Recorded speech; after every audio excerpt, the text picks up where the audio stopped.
جی ناظرین، خبر شامل کرتے ہیں ہنگو سے۔ ہمارے ڈسٹرکٹ رپورٹر صالح الدین کی بتائی ہوئی تفصیلات کے مطابق ہنگو تھانہ ٹال پولیس نے 7 ماہ پہلے اغوا کے بعد قتل کرنے والے زبیدہ بی بی کے قاتل کو گرفتار کر لیا۔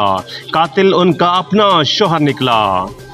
ہنگو تھانہ ٹال نے کامیاب کارروائی کرتے ہوئے 7 ماہ پہلے اغوا کرنے کے بعد اپنے بیوی کو قتل کرنے والا شفاق قاتل کو پولیس نے گرفتار کر کے پابند سلاسل کر دیا۔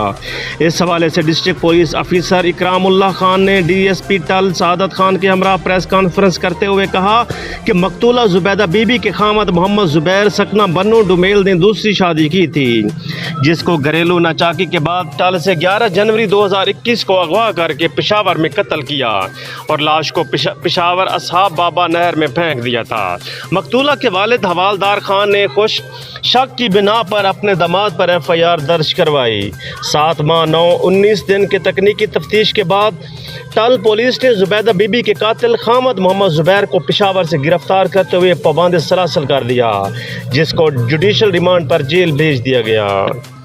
ڈی پی او نے کہا کہ قاتل انتہائی شاطر تھا، اس نے اپنی بیوی کو اغوا کر کے قتل کر کے پشاور میں رہائش اختیار کر لی۔